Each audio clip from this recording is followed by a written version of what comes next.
S ராமகிருஷ்ணனுடைய 3 கதைகள் அடங்கிய ஒரு தொகுப்பாக 3 குடும்ப கதைகள் என்பதை நான் உங்கள் முன் இப்பொழுது பேசுகிறேன். எஸ்ரா வாழும் ஒரு மிகச்சிறந்த சிறுகதை எழுத்தாளர். அது மட்டுமல்லாமல் மிகச்சிறந்த தேசாந்தரி, தேசம் முழுக்க பயணப்படக்கூடிய ஒரு நபர். அவரை குறித்து அவருடைய சிறுகதையில்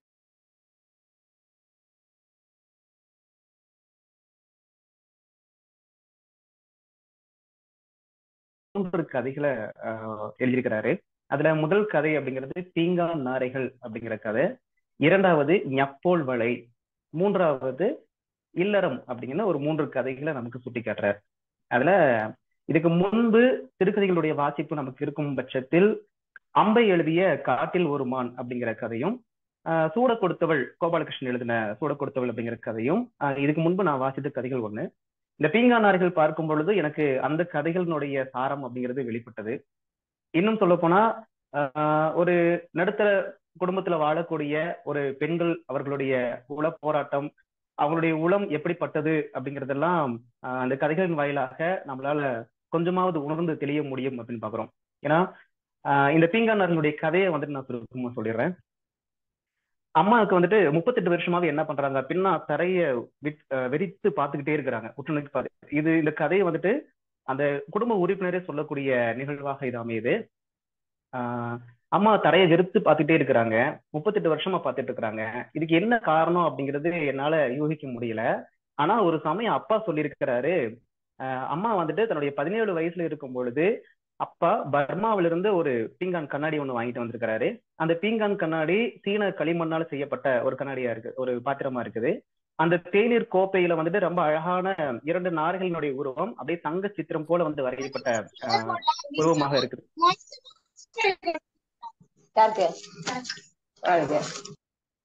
ஐயா தொடரலாம். ஒரு தேநீர் கோப்பை. அப்பா வந்துட்டு பர்மால இதுக்கு முன்னாடி வேலை செஞ்சிருக்கிறாரு. அப்ப அப்பா வந்துட்டு ஊருக்கு வரும் பொழுது கல்யாணம் ஆகுற வரைக்குமே அப்பா என்ன பண்றாருன்னா பர்மால தான் வேலை பார்த்துட்டு இருக்கிறாரு. கல்யாணத்துக்கு அப்புறம்தான் அப்பா வந்துட்டு சொந்த ஊருக்கு வந்து ஒரு கோயிலுக்கு பக்கத்துல என்ன பண்றாருன்னா சின்னதா ஸ்டுடியோ போட்டு அங்க வேலை செய்யறாரு. அதுக்கு முன்னாடி பர்மாவில மர வேலை செய்யக்கூடிய நபரா இருந்திருக்கிறாரு. இப்ப கல்யாணத்துக்கு வரும்பொழுது பாத்தீங்க அப்படின்னா இவரு அங்க இருக்கக்கூடிய ஒரு கிஃப்ட் மாதிரி அவர் வாங்கிட்டு வந்திருக்கிறாரு. அது என்ன அப்படின்னா சீன களிமண்ணால செய்யப்பட்ட இந்த 2 தேநீர் கோப்பைகள் அப்படிங்கிறது. அது நல்ல வேலைப்பாடோட தங்க நிற நாரைகளால அது வேலை செய்யப்பட்ட ஒரு பாத்திரமா இருக்குது. வீட்டுல புழக்கத்துல இருக்கும் பொழுது அம்மா என்ன பண்றாங்க அப்படின்னா தேநீர் எடுக்கும் பொழுது அதுல நிறைய தேநீர் ஊத்திட்டாங்க. அதை எடுக்க முடியாம கை தவறி கீழே விழுந்துருது. அதை உடஞ்சு போயிருது, கீழே விழுந்து சுக்குநூறா உடஞ்சு போயிருது. இதை பார்த்துட்டு இருக்கிற அப்பா வந்துட்டு ஓங்கி கன்னத்துல ஒரு அறை விடுறாரு. உருப்படாத கழுத, இப்படி அஜாக்கிரையா இருந்த எப்படி அப்படின்ற மாதிரி அவர் வாய்க்கு என்ன வார்த்தைகள்லாம் வருதோ அதெல்லாம் போட்டு திட்டுறாரு. சும்மா திம்மானி மாதிரி தெரிஞ்சோம் அப்படின்னா இப்படித்தான் நடக்கும், அடக்க ஒடுக்கம் இருக்கிறது இல்ல அப்படின்ற மாதிரி திட்டிடுறாரு. அது ஒரு மாதிரி மனசுக்கு அம்மாவுக்கு ஒரு மாதிரி ஆயிடுது. அன்னையில இருந்துதான் அம்மா வந்துட்டு எப்ப பார்த்தாலும் தரையை விரிச்சு விரிச்சு பார்த்துட்டே இருக்கிறாங்க அப்படிங்கிறது தெரிய வருது. இது 38 வருஷமா ஒரு நாள் 2 நாள் இல்ல, சம்பவம் நடந்தது ஒரே நாள். ஆனா அம்மா தொடர்ச்சியாக தன்னுடைய பார்வை முழுக்க வந்துட்டு இந்த பூமியின் மீதே செலுத்திருக்கிறாங்க. இந்த உலகத்தை வந்துட்டு நேர்கொண்டு பார்க்க முடியாதவளாக வாழ்ந்துட்டு இருக்க அப்படிங்கிறத அந்த குடும்ப உறுப்பினர் கூடிய இந்த மகன் அப்படிங்கிறவங்க கவனிச்சுட்டே இருக்கிறாங்க. இது இந்த கண்ணாடி கோப்பை அப்படிங்கிறது ஒருவேளை அவங்களுடைய கல்யாண பரிசா அல்லது கல்யாணத்துக்கு ஒரு கிஃப்ட் மாதிரி கதையில அப்பா இதை ஒரு பொருட்டாவே எடுத்துக்கல. அவர் அப்பா மட்டும் இல்ல, அந்த குடும்பத்துல இருக்கக்கூடிய ஆட்சியோ சித்தப்பாவோ இல்ல இன்னும் என்னென்ன உறுப்பினர்களா இருக்கிறாங்களோ அவங்க எல்லாம் அம்மாவை பத்தின ஒரு கவனிப்பே இல்ல. அம்மா எப்ப பார்த்தாலும் தரையை விரிச்சு பார்த்துட்டே இருக்கிறாங்க அப்படின்னா அது ஒரு பொருட்டாவே மதிக்கிறதே கிடையாது. சில நேரங்கள்ல யாராவது ஒருத்தவங்க வீட்டுக்கு புதுசா கெஸ்ட் வந்துட்டாங்க அப்படின்னா அப்பதான் அம்மா வந்துட்டு தரையவே பார்த்துட்டு இருக்கிறாங்க அப்படிங்கிற ஒரு விஷயமே தெரிய வருது. அந்த நேரம்லாம் அப்பா வந்துட்டு சமாளிச்சவர், அது ஒரு வியாதிங்க அப்படிங்கிற மாதிரி வந்துட்டு அவர் சமாளிச்சிடுறாரு. அம்மா சில நேரங்கள்ல அந்த பூமியை பார்த்துட்டே இருக்கும் பொழுது பாத்தீங்கன்னா எப்படி தோணும் அப்படின்னா இந்த பூமியில ஏதோ ஒண்ணு இயங்கிட்டு இருக்குது, ஏதோ அந்த அவ்வளவு கூர்மையா வந்துட்டு அவருடைய பார்வை இருக்கு அப்படிங்கிறத எஸ் ராமகிருஷ்ணன் அப்படி பதிவு பண்றாரு. பல வருடங்கள் கடந்து போகுது. யாரும் இது ஒரு பொருட்டா இது பண்றதே கிடையாது. அந்த வீட்டுல இருக்கக்கூடிய அக்காக்களோ இல்ல ஆசிரியராக இருக்கக்கூடிய இவரோ வேலை வாய்ப்பு காரணமாகவோ வெளியே எங்கேயும் போயிடுறாங்க. ஆனாலும் அம்மாவனுடைய அந்த பார்வை அப்படிங்கிறது மாறாமே இருந்திருக்குது. எப்பொழுதுமே வந்துட்டு தரையை உற்று பார்க்கக்கூடியவளாக மட்டுமே இருக்கிறா அப்படிங்கிறத பதிவு பண்றாரு. நைட்டு தூங்கும் போதும் கூட அம்மா என்ன பண்றா அப்படின்னா அந்த தரைய பார்த்தபடியே தான் முகத்தை புதைத்து கொண்டு பூமிக்குள் புதைத்து கொண்டு அவ உறங்குறா அப்படிங்கிற விடயத்த சொல்றாங்க. இன்னும் கல்யாணத்துக்கு அப்புறம் பாத்தீங்கன்னா அவங்களுக்கு குழந்தைகள்லாம் பிறக்குது. 6 குழந்தைகள்ல ஒரு குழந்தை பாத்தீங்கன்னா சில சமயம் வந்துட்டு இறந்து கூட போயிடுது, சில வாரங்களே இறந்து போகுது. ஆனாலும் அம்மா பூமியை உற்று நோக்கக்கூடியவளாகவே இருக்கிறா அப்படின்றத பாக்குறோம். சில நேரங்கள்ல அம்மா தொங்குறது எப்படி இருக்கு தெரியுமா? அருந்து போன வாழை மட்டை இருக்குல்ல, அந்த வாழை மட்டை வந்துட்டு அருந்து கீழே தொங்குச்சுன்னா எப்படி இருக்கும், அது மாதிரி அம்மாவுடைய கழுத்து வந்துட்டு கீழே மட்டுமே தொங்கிக்கிட்டே இருக்கு அப்படிங்கிறதையும் பதிவு பண்றாரு. அம்மாவுடைய வாழ்க்கை முழுக்க முழுக்க பாத்தீங்க அப்படின்னா சமையலறைக்குள்ளேயே கழிஞ்சு போயிருது. அவ ஒரு நாளும் வந்துட்டு வீட்டை விட்டு வெளியே வரதே கிடையாது. இன்னும் சொல்ல போனா அப்படின்னா வீட்டுல யாருமே இல்லாத சூழல்ல கூட தாண்டி வெளியே வர மாட்டா. அப்ப ஒரு இறுக்கத்துக்குள்ளேயே அவ வந்துட்டு இருந்து போயிடுறா அப்படிங்கிற மாதிரி பல நேரங்கள் எனக்கும் தோணி இருக்குது. அம்மா ஏன் என்னைக்கோ நடந்த ஒரு சின்ன ஒரு விடயத்துக்காக எத்தனை பெரிய தண்டனையை வந்துட்டு இவ்வளவு காலமாக கொடுத்துட்டு இருக்கிறாங்க அப்படிங்கறது ஆசிரியர் வந்துட்டு அந்த இடத்துல பதிவு பண்றாரு. இந்த இடத்துல நம்ம பர்வீன் சுல்தானா வந்துட்டு ஒரு வரிய அழகான கவிதையை வந்துட்டு சொல்லுவாங்க. வினாடிகள் செய்யக்கூடிய தவறுக்கு யுகங்கள் வந்துட்டு தண்டனைகளை அனுபவிக்கின்றன அப்படிங்கிற மாதிரி ஒரு வார்த்தையை பதிவு பண்ணுவாங்க, அவங்க அப்பா எழுதின கவிதையா சொல்லி. அது மாதிரி வந்துட்டு பாத்தீங்கன்னா ஒரு ஒரு சின்ன நிகழ்வு, ஒரு நொடி பொழுதில் நடந்த ஒரு நிகழ்வுக்காக காலம் முழுக்க வந்துட்டு அம்மா இவ்வளவு பெரிய தண்டனை கொடுத்துருக்காங்க அப்படிங்கிறத ஆசிரியர்களுடைய மனப்பான்மையிலிருந்து நம்ம புரிஞ்சுக்க முடியாது.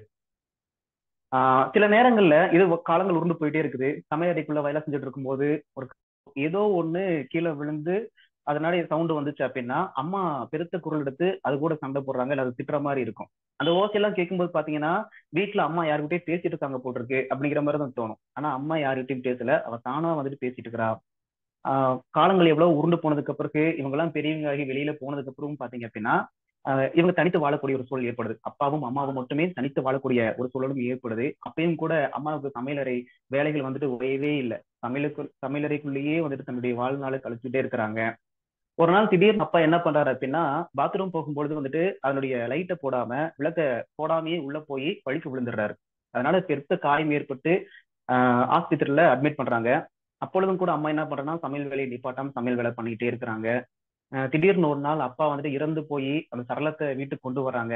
இந்த வீட்டுக்கு கொண்டு வரும் பொழுது அம்மா அப்ப அழும்போது கூட வந்துட்டு அவ என்ன பண்றா சமையலறைக்குள்ள பூமியை உற்று நோக்கியபடியே வந்துட்டு குடிந்த தலை நிமிராமல் வந்துட்டு அவ என்ன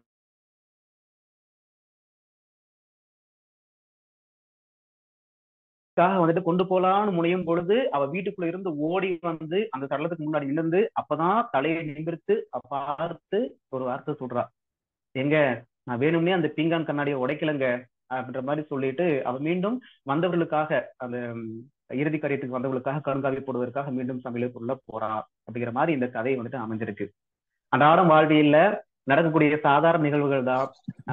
அதுல இந்த கதை அப்படிங்கிறது ஒரு பெண்ணுடைய மனம் புரிந்து கொள்ள முடியாத ஒரு சிக்கலுக்குள்ள இருக்கக்கூடிய ஒரு உடையத்தை நமக்கு எடுத்து காட்டுது அப்படிங்கிறது இந்த கதை பீங்கான் நாரைகள் அப்படிங்கிறது. எப்படி இந்த பீங்கான் வந்துட்டு கீழே உடைந்து போய் அதை மீண்டும் ஒட்ட முடியாத ஒரு சூழலுக்குள்ள இருக்குதோ அதே போல ஒரு பெண்ணுடைய மனதுக்குள்ள அந்த கல்யாணமான புதிதில் ஏற்பட்ட ஒரு சின்ன ஒரு விரிசல் அப்படிங்கிறது மீண்டும் வந்துட்டு தன் கணவன் தன்னை விட்டு பிரிந்து சவக்குழிக்குள்ள போறான் அப்படிங்கிற காலம் வரைக்குமே பாத்தீங்கன்னா ஒரு ஒட்ட முடியாத ஒரு மனநிலை போல வந்துட்டு அமையுது அப்படிங்கிற ரொம்ப அழகா எடுத்துக்காட்ட முடியுது. இன்னொரு கதை வந்துட்டு ஞப்போல் வழை அப்படிங்கிறது. கணேசன் நிறைவு 10 நிமிடம் அந்த ஒரு கதையோட அப்படியே நம்ம நிறைவு செய்வோம். மகிழ்ச்சி ஐயா, வாய்ப்புக்கு சிறப்பையா, வாய்ப்புக்கு நன்றிகள் ஐயா. வந்திருக்கிற அனைவருக்கும் என்னுடைய நன்றிகள். நன்றி நன்றி, மிக சிறப்பாக இருந்தது. அந்த கதையை சொன்ன விதமும் சரி, அதனோடு தொடர்புபடுத்தி நிறைய விஷயங்களை சிந்திக்க வைத்ததும் சரி, அழகாக இருந்தது. உறவுகளுக்கு இடையிலான அந்த விரிசல், அந்த கண்ணாடி பீங்கான் போல அது ஒட்ட வைப்பது என்பது ரொம்ப கடினம். சொல்லும் பொழுது அதை உணர முடிந்தது. எனவே அந்த கதை குறித்த அழகான அறிமுகத்தை செய்து வைத்திருக்கக்கூடிய நமது நூல் கருத்துரையாளர் கோயம்புத்தூர் சைதன்யா டெக்னோ பள்ளியினுடைய தமிழாசிரியர் கணேசன் அவர்களுக்கு நன்றியை தெரிவித்துக் கொள்கிறோம். நன்றி.